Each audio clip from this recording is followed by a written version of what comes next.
आदाब नाजरीन, रात के 9 बज चुके हैं। आप देख रहे हैं प्रोग्राम दिन भर सनम के साथ।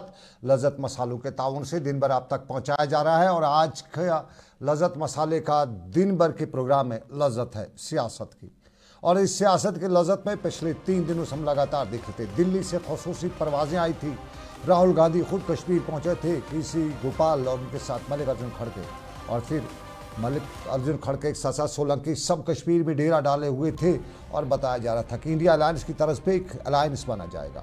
उस अलायंस में नेशनल कॉन्फ्रेंस होगा, उस अलायंस में कांग्रेस होगी, और उस अलायंस के दौरान सीट शेयरिंग के मामले के दौरान आम लोगों के तासुर की बात करें तो आम लोग सब कह रहे थे कि अलायंस सिर्फ कुछ बड़े लोगों को सीट शेयरिंग से फ़ायदा देने की बात है। कांग्रेस और नेशनल कॉन्फ्रेंस के अलायंस के हवाले से आज भी ये मामला सर फहरिस्त रहा और आज सुबह से ही बातचीत का, गुफ्त शनीद का और कुछ ऊंची कुछ हल्की आवाज़ों का दौर शुरू ही देखने को मिला। सुबह से ही शुरू हुआ और सुबह से 2 मीटिंगों का सिलसिला जारी हुआ। पहली ही मीटिंग नेशनल कॉन्फ्रेंस के सरपरस्त डॉक्टर फारूक अब्दुल्ला की रिहाइशगाह पे हुई और इस मीटिंग में इंतखाबी सीट शेयरिंग, कांग्रेस नेशनल कॉन्फ्रेंस की सीट शेयरिंग का मामला था। कल तक या आज सुबह तक ये बताया जाता था कि इसमें बहुत से उतार चढ़ाव देखने को मिल सकते हैं। कुछ लोग बता रहे थे कि नहीं भाई हो ही नहीं सकता, और कुछ बता रहे थे कि होगा, मजबूरियां हैं, उन मजबूरी को देखते हुए ये अलायंस होगा। कुछ कहते थे कि हो ही नहीं सकता, और फिर हुआ भी। क्या हुआ ये शाम गए हमें बताया गया। और क्या हुआ के बीच में मालूम हुआ कि नेशनल कॉन्फ्रेंस और कांग्रेस ने जो आज अलायंस किया है इसमें हरदेव सिंह को भी सीट मिली है। इसमें तारिक जो मोहम्मद यूसुफ तारिगामी हैं उनको भी सीट मिली है। साफ जाहिर है मोहम्मद यूसुफ तारिगामी कुलगाम से इलेक्शन लड़ते हैं तो वहाँ पे नेशनल कॉन्फ्रेंस और कांग्रेस का कोई उम्मीदवार नहीं होगा। इसके साथ साथ नेशनल कॉन्फ्रेंस को कुल मिला के आज की प्रेस कॉन्फ्रेंस शाम गई, उसमें बताया गया कि 53 सीटें मिली, 51 सीटें मिली हैं, कांग्रेस को 32 सीटें मिली हैं। और इसके अलावा फ्रेंडली मैच की बात भी हुई। ये फ्रेंडली मैच क्यों हुआ ये हम आपको आज के प्रोग्राम में बताएंगे। ताहम ये बताया गया कि फिरका वाराना ताकतों को दूर रखने के लिए यह अलायंस हुआ है। टेलीविजन स्क्रीन पर डॉक्टर फारूक अब्दुल्ला देख रहे हैं आप भरत सिंह सोलंकी देख रहे हैं, और भरत सिंह सोलंकी के साथ साथ आज इस इजलास में तारिक हमीद करा भी थे और उसके साथ साथ कांग्रेस के साबिक़ रियासती सदर जे मीर भी थे, कांग्रेस के दूसरे बड़े लीडरान भी थे, और बाद में मीडिया से बात भी की। बात अलायंस पे की और सीट शेयरिंग पे की।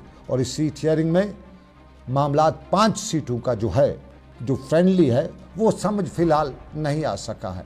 अभी आखिरी खबरें मिलने तक न नेशनल कॉन्फ्रेंस ने, चूँकि कल कई नशस्तों की जो है फर्स्ट फेज़ का कल लास्ट डेट है इंतखाबात भरने का, तो फर्स्ट फेज़ के लिए फ़िलहाल कहीं से नेशनल कॉन्फ्रेंस और कांग्रेस ने अपने मैंडेट्स का ऐलान नहीं किया है। फ्रेंडली शेयर के हवाले से भी कोई हतमी अभी तक फैसला नहीं आया कि कौन सी फ्रेंडली, लेकिन ज़रा के हवाले से अंदर से जो खबरें आ रही हैं अभी उनको कंफर्म नहीं किया जा सकता, क्योंकि कांग्रेस के कुछ जरा कांग्रेस के कुछ क्वार्टर्स अपने लिहाज से इन खबरों को बता रहे हैं मीडिया को।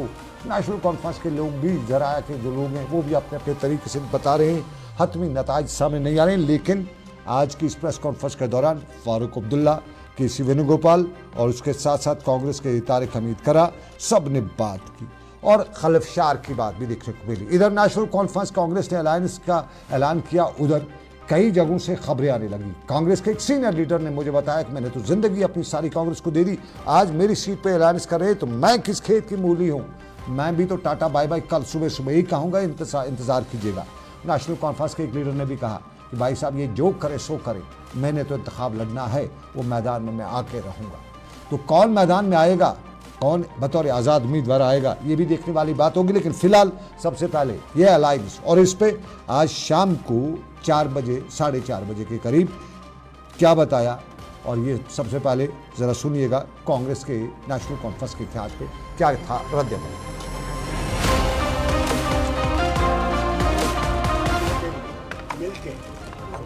उन ताकतों के खिलाफ लड़े जो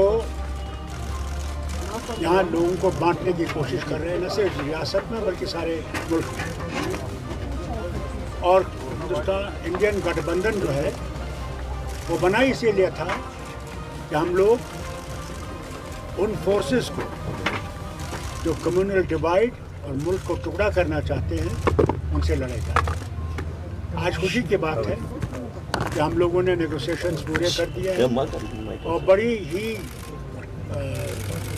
अच्छे कॉर्डियल एटमॉस्फेयर में हम लोग ने जो है कोऑर्डिनेट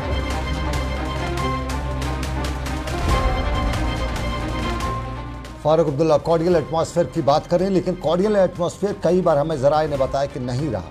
बातचीत के दौरान बातचीत तलख कलामी पे नहीं हुई, लेकिन उठना बैठना ज़रूर हुआ और एक बार बीच में कांग्रेस को राहुल गांधी से मशवरा भी लेना पड़ा और वीडियो कॉन्फ्रेंस के जरिए कांग्रेस लीडरान ने राहुल गांधी को भी ऑन बोर्ड लिया और उसके बाद ऐलान हुआ। और इस ऐलान में फारूक अब्दुल्ला ने कहा, आपने सुना क्या बता रहे थे, लेकिन कांग्रेस के एक केसीआर जो इस सारी सिचुएशन को कांग्रेस की तरफ से हैंडल कर रहे थे वो क्या बता रहे थे। सलमान खुर्शीद के साथ साथ आप दूसरे कांग्रेस लीडरान को देख रहे हैं।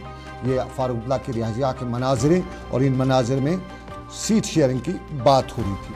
तो ज़रा सुनिएगा कि सीटें आगे भी क्या बता रहे हैं और उसके साथ साथ तारिक हमीद करार ने भी इस दौरान बातें की।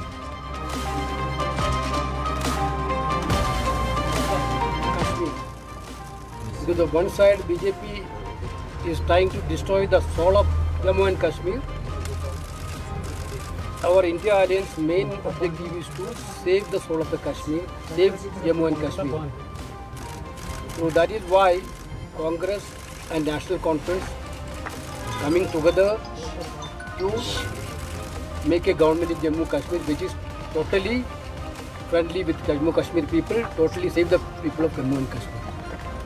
That's why we done discussion in a cordial relations and we entered into a formula which our leaders will be shared. We will fight together, we will win Jammu and Kashmir. Soul of the save the people of Jammu Kashmir, ये कांग्रेस के भारत सिंह सोलंकी बता रहे थे। माफ़ कीजिएगा, मैंने केसी त्यागी बताया, ये भारत सिंह सोलंकी थे। और इसके साथ साथ आपको बताते चले, मैंने बीजेपी के एक लीडर से पूछा कि ये save the people of Jammu Kashmir, तो उनका यही कहना था कि 1987 भी याद कीजिएगा, कांग्रेस और नेशनल कॉन्फ्रेंस ने मिल के किस तरह से save the people of Jammu Kashmir किया था, किस तरह से इलेक्शन रिग किया था, किस तरह से जम्मू कश्मीर के नौजवान को बंदूक उठाने पर मजबूर किया। ये बीजेपी के एक लीडर का बयान था।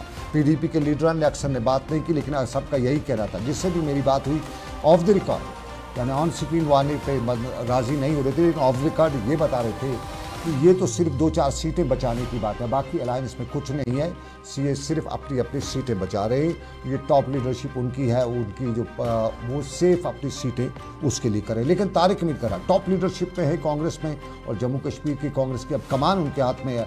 उन्होंने भी आज इस प्रेस कॉन्फ्रेंस के दौरान बताया उनका भी क्या रद्द-ए-अमल था। और आपको आज बताते चलें कि फारूक अब्दुल्ला, उमर अब्दुल्ला के फर्जंद भी आज स्क्रीन पर नज़र आ रहे हैं आपको। उमर अब्दुल्ला के फर्जंद अब क्या सियासत में उतर रहेंगे। ख़ानदानी राज कांग्रेस कहती रहती है, कांग्रेस बीजेपी कहती रहती है, तो उमर अब्दुल्ला के फर्जंद भी आज इस निशस्त में, इस मीटिंग में साफ दिखाई दे रहे थे।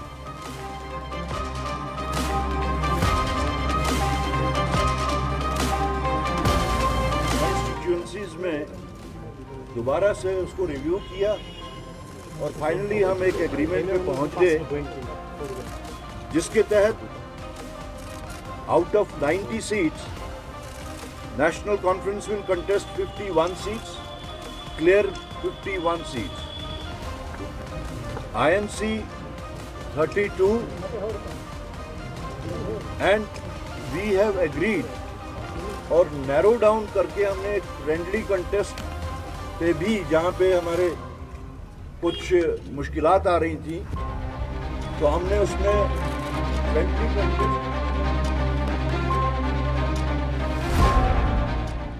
फ्रेंडली कंटेस्ट की बात तारिक हमीद कर रहे थे। और इस फ्रेंडली कंटेस्ट में क्या पॉसिबल हो पाएगा, इस अलायंस के दौरान क्या कुछ होगा। कुछ खबरें निकल के आ रही हैं कि त्राल से कांग्रेस का उम्मीदवार होगा, नेशनल कॉन्फ्रेंस का नहीं होगा। तो नेशनल कॉन्फ्रेंस का जो दावेदार है, क्या वो उस कल बतौर आज़ाद उम्मीदवार नहीं उतरेगा। देवसर से खबरें आ रही हैं कि वहाँ पे भी कांग्रेस का उम्मीदवार होगा, नेशनल कॉन्फ्रेंस नहीं उतारेगी। अभी खबरें हैं इनकी, कांग्रेस ने नेशनल कॉन्फ्रेंस दोनों ज़राए ने तस्दीक नहीं किया, लेकिन बात उड़ती उड़ती आ पहुँची है। तो क्या देवसर से वहाँ पे नेशनल पीडीपी के सरताज मद्दीन के मुकाबले में नेशनल कॉन्फ्रेंस का उम्मीदवार नहीं हुआ। जीएमई के बारे में भी बताया जाता है कि वहाँ पे भी नेशनल कॉन्फ्रेंस का उम्मीदवार नहीं होगा। तो क्या तौकीर साहब चुप बैठेंगे? श्रीनगर से तारिक हमीद करा हल्का इंतखाब शार्ट टैंक से उम्मीदवार बताया जाता होंगे, वहाँ पे नेशनल कॉन्फ्रेंस का कैंडिडेट नहीं, वो ये बताया जाता है। तो क्या वहाँ पे जो इरफान अहमद शाह हैं, क्या वो मैदान में नहीं उतरेंगे? तो ये उथल पुथल जो है ये देखने को हमें ज़रूर मिलेगी। लेकिन फिलहाल उथल पुथल आज सुबह हमें बीजेपी में देखने को मिली, और ये उथल पुथल इतनी ज़ोरदार थी कि दिल्ली से भी बीजेपी को अपना हुक्मनामा वापस लेना पड़ा।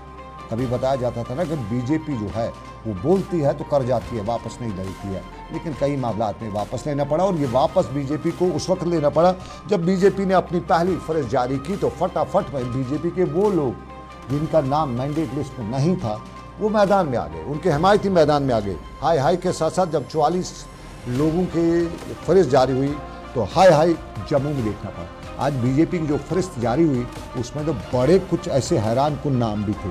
हम आपको मिसाल दें, कविंदर गुप्ता बीजेपी के बड़े लीडर माने जाते हैं, उनका नाम भी नहीं था। सबका नायब वज़ीर निर्मल सिंह का नाम भी उस बीजेपी की लिस्ट से गायब था, और कश्मीर से अल्ताफ ठाकुर, उनका नाम भी उस लिस्ट में नजर नहीं आ रहा था। त्राल से सरदार जी का नाम भी नहीं था, तो त्राली सरदार वो भी इस लिस्ट से बाहर थे। तो फिर जम्मू में बीजेपी हेडक्वार्टर पर हंगामा खैजी थी, और इस हंगामा खैजी के फौरन बाद बीजेपी को अपनी वो लिस्ट भी वापस लेना पड़ी, और बीजेपी ने एक और लिस्ट जारी कर दी, और उसमें बताया गया कि फिलहाल वो पिछला जो खाता है उस पर रोक लगा देते, पिछली लिस्ट पे रोक लगा देते। अगले 14 हैं, अगले 15 हैं, तो अगले 15 में कौन कौन है कश्मीर का मैं आपको बताता चलूँ। पहले कश्मीर से पापुर की सीट से शौकत गयूर, उनका नाम फहरिस्त में हमें नजर आया है। राजपुरा से अरशद बाटे, राजपुरा पुलवामा की सीट है। शोपियां से जावेद कादरी का नाम नजर आया है। अनंतनाग वेस्ट से रफ़ीक वानी का नाम लिखा गया था, और अनंतनाग से सईद वजाद का नाम था। और फिर अगर देखा जाए तो बिजवाड़ा की सीट से सोफी यूसुफ का नाम भी देखा गया। शांगस से वीर सराफ का नाम उस लिस्ट में नजर आया। इंद्रवाल कश्तवाड़ का इलाका है, पुंछ डोडा कश्तवाड़ का इलाका, वहाँ से इंद्रवाल से तारिक कीन का नाम इस लिस्ट में देखा गया। जबकि कश्तवाड़ से शरनी परिहार, शायद ये फीमेल है, उनका नाम देखने को मिला। और पाडर की सीट जो है उसको सुनील शर्मा, कांग्रेस के पॉलिसी मेकर, बीजेपी के पॉलिसी मेकर्स में उनका नाम उसमें है, सुनील शर्मा से। और फिर दलीप सिंह परिहार, ये भद्रवाह से बीजेपी के उम्मीदवार हैं। दलीप सिंह के साथ साथ कजय सिंह राणा, ये डोडा से बीजेपी के उम्मीदवार हैं। शक्ति परिहार डोडा वेस्ट से हैं, और राजेश ठाकुर रामबन से बीजेपी के उम्मीदवार हैं। उम्मीदवारों की फहरिस्त 15 की जो बीजेपी ने जारी की, लेकिन बीजेपी की पहली फहरिस्त के फौरन बाद हंगामा आई बीजेपी दफ्तर पर। हाय हाय ये क्या सब कुछ देखने को मिला, उनकी भी सुन लेते हैं।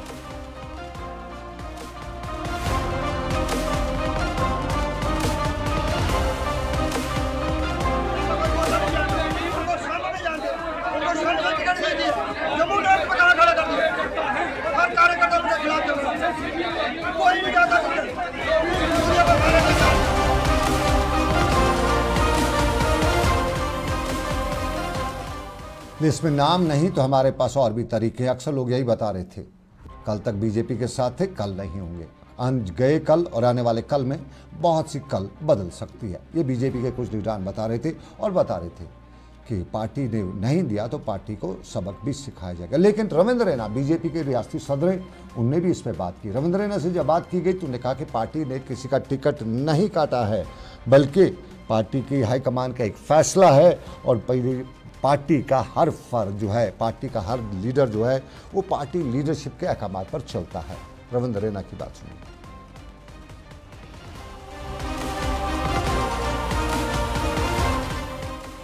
उम्मीदवारों की लिस्ट जारी कर उसको वापस लिया गया, क्या पीछे वजह थी? चलिए, लगातार बहुत अनेक प्रकार की चर्चाएं और विषय संगठन के अंदर रहते हैं।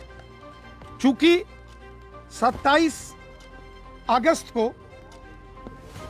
पहले फेज के नामांकन भरने की अंतिम तिथि है, इसलिए जो फर्स्ट फेज में चुनाव होने वाला है वहां के उम्मीदवारों की घोषणा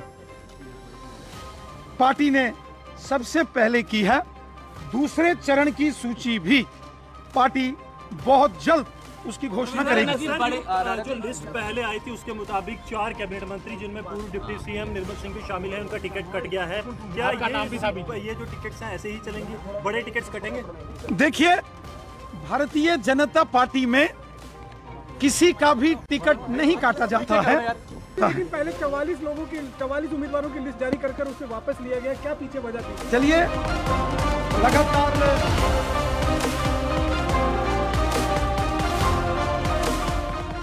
सवालों के कटघरे में तो चलिए किसे उसका जवाब, क्योंकि बात संगीन थी और संगीन मामले को लेके संगीन सवाल जब उठ रहे थे तो जवाब नहीं बन पा रहा था। ये कांग्रेस की बात, लेकिन उमर अब्दुल्ला ने श्रीनगर में मीडिया से बात की और उमर अब्दुल्ला से जब अलायंस की बात की गई, पूछा गया तो उमर ने जवाब भी दिया। उमर ने अलायंस पे जवाब दिया तो उसके साथ साथ उमर ने मैनिफेस्टो की बात भी की। कहाँ से इलेक्शन लड़ेगा आमतौर पर अंदाज़ा था, पहले बताया जाता कि उमर रूहुल्ला से हिसाब किताब लेते हुए बड़गाम चलेंगे, फिर खबरें आई कि गांधरबल चलेंगे। तो आज मीडिया ने यही पूछा, ताहम उमर ने आज एक बार फिर दोहराया कि इंतखाबात लड़ने का दिल नहीं करता है, लेकिन मजबूरी है। मजबूरी का नाम क्या है ये उमर अब्दुल्ला ने आज बता दिया, लेकिन ज़रा उमर को सुनिए वो क्या बता रही, जो अलायंस हुआ उस पर क्या बता रही।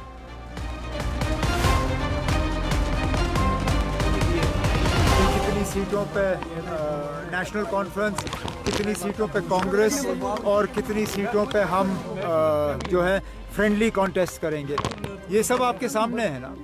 अगर इससे हटके कोई बात करनी हो वो दूसरी बात है, पूछिए फिर। Sir, what are those friendly fight seats, can you name please? No वो लिस्ट निकल आने दीजिए, आपको पता चल जाएगा। उसमें से 3 ऐसे हैं जो हमारे लिए छोड़ना मुश्किल था और 2 सीटें ऐसी हैं जिनके लिए कांग्रेस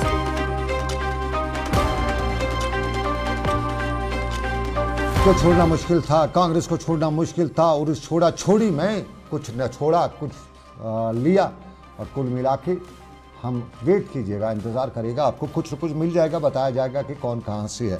अभी इंतज़ार है, आखिरी खबरें अभी आई जो हैं, मेरा कंट्रोल रूम लगातार नज़र रखे हुए है और मुझे पीछे आपसे बता रहा है कि अभी ना नेशनल कॉन्फ्रेंस की कल की लास्ट डेट होते हुए कोई फहरिस्त जारी नहीं हुई है और ना ही कांग्रेस ने फहरिस्त जारी की है।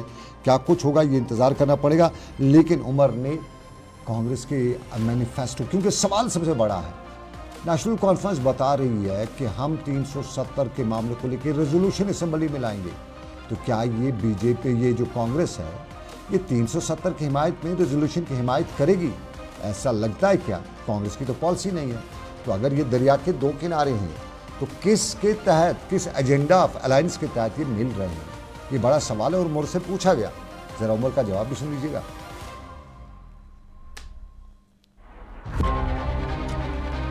Let me be categorical. At no point in time did the Congress Party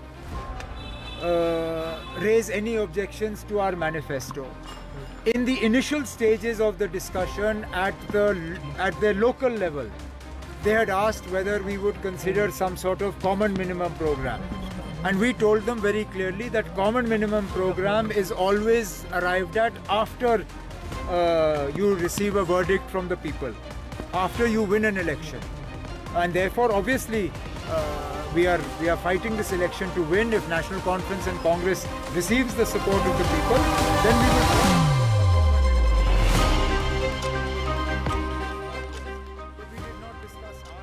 और उमर अब्दुल्ला से पूछा जा रहा था और एजेंडा ऑफ अलायंस का पूछा जा रहा था कि आपका एजेंडा ऑफ अलायंस है, किन बुनियादों पर एजेंडा हुआ। तो कहने लगे कि अभी तो इब्तिदा है, आगे आगे देखिए होता है क्या, इंतज़ार कीजिएगा। अगर लोगों ने मैंडेट दिया, अगर लोगों ने वोट दिया तो तब एजेंडा ऑफ अलायंस बनाया जाएगा। फिलहाल अभी लोगों की ही चलेगी। ये आज के बड़ा मामला, लेकिन इस बड़े मामले के बीच में खबरें लगातार आई हुई है। नाराज़गी नेशनल कॉन्फ्रेंस में देखने को मिल रही है, नाराज़गी कांग्रेस में देखने को मिल रही है और साफ जाहिर है जब कुछ छोड़ा जाता है और जो दावेदार होता है वो दावेदार नाराज़गी ज़रूर दिखाता है। लेकिन उस नाराज़गी से फ़ायदा किसको होगा?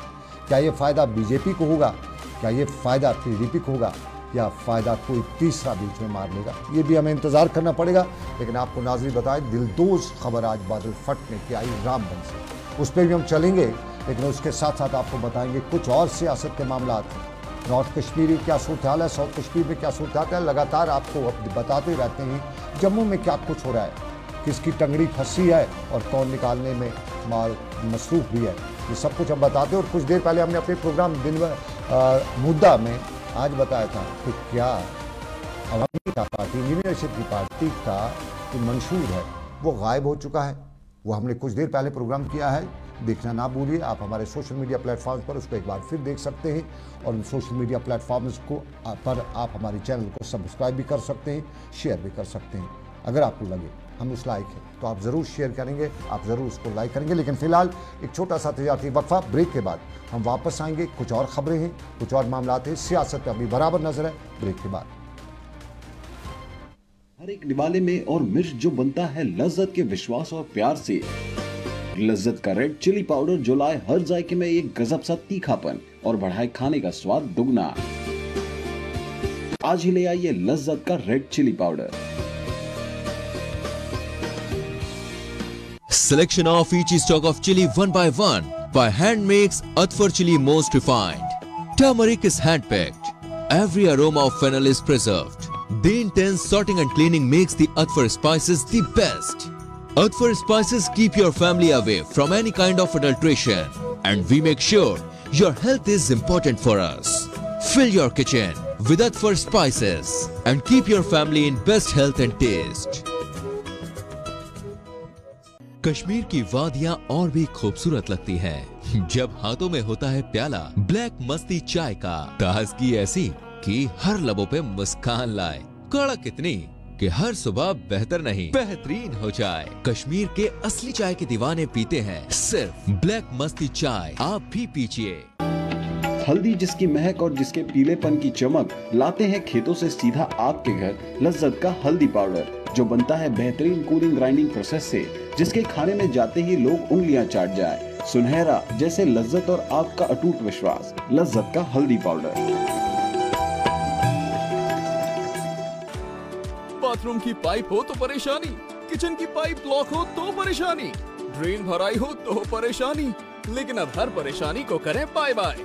श्योरेट का ड्रेन क्लीनर अपने घर लाएं जो करे बाथरूम, किचन और ड्रेन की पूरी सफाई और दे आपको हर परेशानी से बड़ी राहत। श्योरेट drain cleaner, surety for super hygiene. Mutton तो है सबकी फेवरेट और यही मटन जब बनती है लज्जत के मीट मसाला के साथ तो मीट का स्वाद लगे जायकेदार हर बार और बढ़ाए लज्जत से आपका प्यार। आज ही ले आइए लज्जत का मीट मसाला। खुशामदीद आपका तजारती वक्फे के बाद। तो आपको नाज़रीन बताते चले सियासत में मुकाबला बराबर देखने को मिल रहा है। कहीं जोर का मुकाबला, कहीं बराबर का मुकाबला, कहीं कुछ पलटाबारी, कुछ कमजोर, लेकिन कुछ हल्के अभी ऐसे भी हुआ करते थे जिनके बारे में बताया जाता था कि यह खतरफा मुकाबला है। लेकिन जब आदमी टक्कर का सामने आ जाए तो फिर जोरदार टक्कर भी दिखाई देती है और जोरदार टक्कर हमें कंगन हल्का इंतखाब में दिखाई दी है। कंगन का हल्का इंतखाबात जो कभी मियाँ साहब के बगैर यहाँ पत्ता भी पर न फड़फड़ाए, परिंदा भी पर न फड़फड़ाए, लेकिन जब टक्कर का आदमी सामने आए तो मामला कुछ और हो जाते हैं। और आज तस्वीर कंगन के मुख्तलिफ इलाकों से देखने को मिली जहाँ जमात अली शाहीन कंगन के उन इलाकों में गए, उन जगहों पे पहुँचे जहाँ कभी मियाँ साहब का दबदबा हुआ करता था। चूँकि पीर मुरीदी वाला हल्का इनका भी, पीर मुरीदी वाला हल्का मियाँ साहब का भी, तो जब मियाँ साहब के सामने पीर मुरीदी वाला दूसरा हल्का भी आ जाए तो टक्कर ज़बरदस्त दिखाई देती है। और आज जब कंगन के मुख्तलिफ इलाकों में जमात अली शाहीन को देखा गया तो लोगों ने उनका वालिहाना इस्तकबाल भी किया और कस्में भी खाई और पीर मुरीदी भी जताई। वोटर की बात की, सपोर्ट की बात भी की और वोट और सपोर्ट के साथ साथ आने वाले दिनों में बताया जाता है कि टक्कर का मुकाबला असल में मियाँ अल्ताफ़ वर्सेस जमात अली शाहीन होगा। और कुछ लोग ये भी कहते हैं कि लार वाले मियाँ साहब और वांगत वाले मियाँ साहब का मुकाबला है। तो दो मियाँ आपस में सामने सामने हैं, वक्त फैसला करेगा कि किस तरह से हो रहा है। लेकिन अभी तक जो ज़मीनी सिचुएशन है अब बदली सी दिखाई दे रही है। उधर कुंजर का हल्का इंतखाब और कुंजर के हल्का इंतखाब में भी बताया जाता था कि दबदबा है, गुलाम हसन मीर के साथ साथ दूसरी जमातों का दबदबा है। लेकिन अब की बार फारूक शाह मैदान में है और जब फारूक शाह मैदान में है तो वो फारूक शाह जिनके बारे में आमतौर पे कहा जाता है कि टंगमर्ग की अगर तकदीर बदली है, गुलमर्ग की वादियों से, गुलमर्ग के मैदानों से, गुलमर्ग के बियाबानों से अगर कोई आदमी कभी खेला है तो वो फारूक शाह है। तो फिर टक्कर जोर की लग सकती है और टक्कर को आज वहाँ पे भी देखा गया। और यहाँ कुंजर से लेके ऊपरी इलाकों में फारूक शाह का वालिहाना इस्तकबाल भी हुआ। बड़ी तादाद में लोग उन्हें सुन भी रहे थे और बड़ी तादाद में लोग उनसे मशवरा कर रहे थे। गुफ्त शनीद से लेकर मशवरा और आगे आने वाले इंतखाबात में वादे कस्में सब कुछ निभाने की बातें की जा रही थी।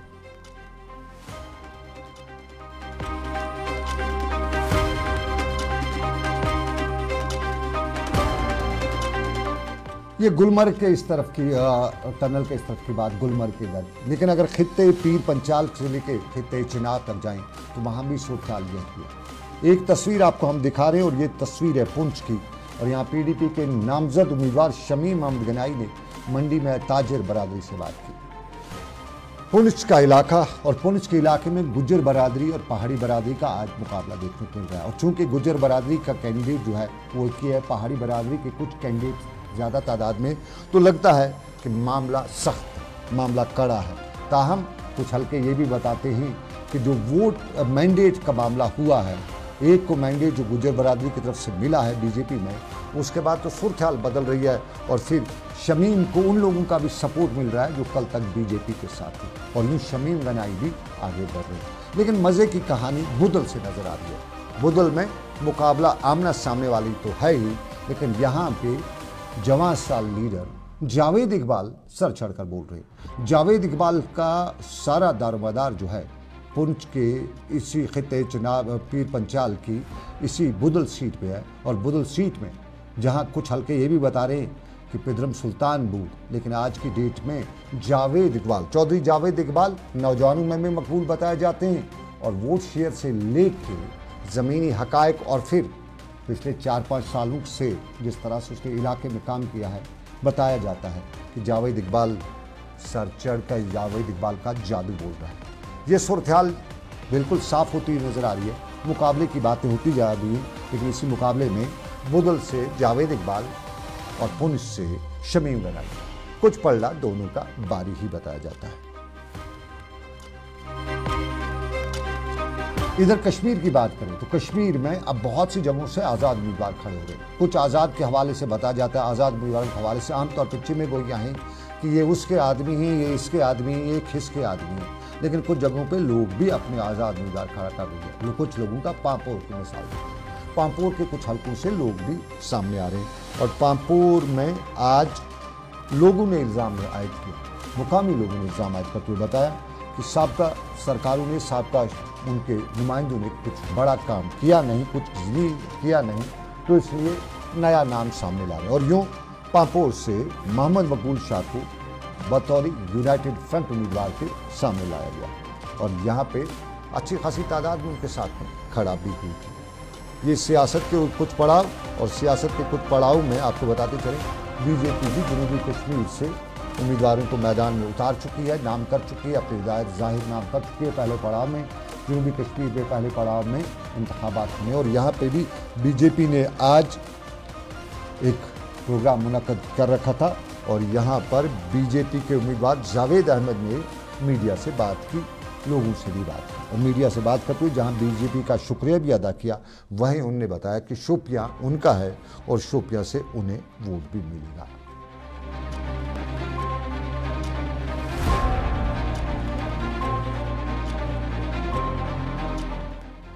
और नाज़रीन, कुदरती कहर के अलग अलग तरीके भी होते हैं, अलग अलग सूरत हाल भी होती है।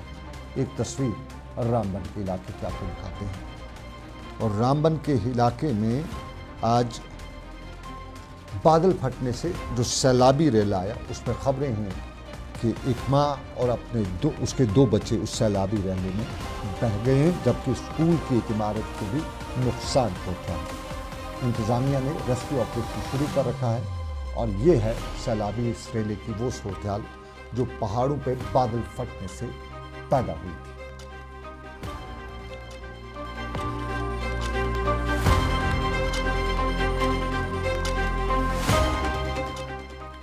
तो नाज़रीन, ये था हमारा आज का दिन भर। आज के दिन भर से अभी बस इतना ही। उम्मीद के साथ आपसे लेंगे इजाज़त। कि रब्बे कायनात की मर्जी, फिर करनी सके आपसे मुलाकात। आप रखिए अपना ख्याल, दुआओं में आपसे गुजारिश है कि आप हमें याद ज़रूर रखिएगा। अल्लाह आपका मेरा सबका निगहबान हो। अल्लाह हाफ़िज़।